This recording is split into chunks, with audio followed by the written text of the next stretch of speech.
ಅದ್ದೂರಿಯಾಗಿ ಜರುಗಿದ ಸಿಬಿ ನರಸಿಂಹಸ್ವಾಮಿ ಜಾತ್ರಾ ಮಹೋತ್ಸವ.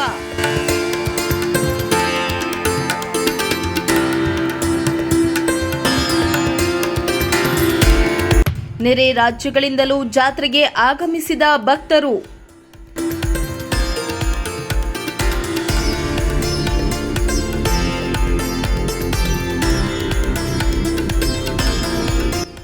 ಶಿರಾ ತಾಲೂಕಿನ ಗಡಿ ಗ್ರಾಮವಾದ ಚಿಕ್ಕ ಸಿಬಿಯಲ್ಲಿರುವ ನರಸಿಂಹಸ್ವಾಮಿ ಬ್ರಹ್ಮ ರಥೋತ್ಸವ ಸಹಸ್ರಾರು ಸಂಖ್ಯೆಯ ಭಕ್ತರ ನಡುವೆ ಅದ್ದೂರಿಯಾಗಿ ಜರುಗಿತು. ಮಾಘ ಮಾಸ ಪುಬ್ಬ ನಕ್ಷತ್ರದಲ್ಲಿ ಜರುಗಿದ ದೇವತಾ ಕಾರ್ಯದಲ್ಲಿ ಗರುಡ ದೇವ ರಥದ ಸುತ್ತ 3 ಬಾರಿ ಪ್ರದಕ್ಷಿಣೆ ಹಾಕ್ತಿದ್ದಂತೆ ರಥವನ್ನ ಎಳೆತಿದ್ದಂತೆ ಭಕ್ತರ ಹರ್ಷೋದ್ಗಾರ ಮುಗಿಲು ಮುಟ್ಟಿತ್ತು.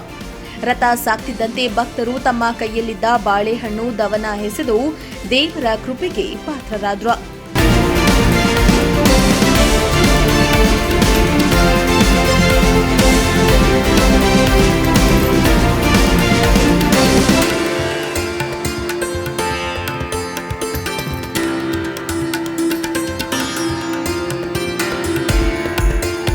ಇನ್ನು ರಥೋತ್ಸವಕ್ಕೂ ಮುನ್ನ ಬೆಳಗ್ಗೆ ದೇವರಿಗೆ ವಿಶೇಷ ಪೂಜೆ, ಹೋಮ, ಹವನ, ಪೂರ್ಣಾಹುತಿ ಮಾಡಲಾಯಿತು. ಬಳಿಕ ನರಸಿಂಹಸ್ವಾಮಿ ಮೂರ್ತಿಗೆ ಮೆರವಣಿಗೆ ಮೂಲಕ ಬಂದು ರಥದಲ್ಲಿ ಕೂರಿಸಲಾಯಿತು. ಬಳಿಕ ದೇವರಿಗೆ ವಿಶೇಷ ಪೂಜೆ ಬಳಿಕ ರಥ ಸಾಗಿತು. ರಥೋತ್ಸವದಲ್ಲಿ ವಿವಿಧ ಜಿಲ್ಲೆಗಳಿಂದ ಮಾತ್ರವಲ್ಲದೆ ತಮಿಳುನಾಡು, ಮಹಾರಾಷ್ಟ್ರದಿಂದಲೂ ಸಾವಿರಾರು ಸಂಖ್ಯೆಯಲ್ಲಿ ಭಕ್ತರು ಆಗಮಿಸಿ ದೇವರ ಕೃಪೆಗೆ ಪಾತ್ರರಾದರು.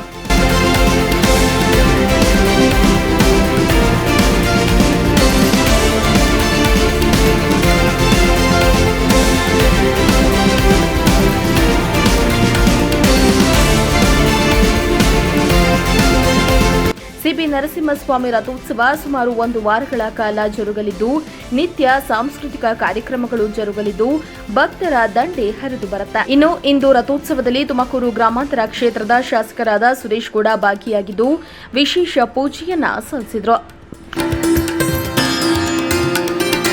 ಶ್ರೀಮಂತ ಪ್ರಜಾಶಕ್ತಿ ಟಿವಿ, ಶಿರಾ.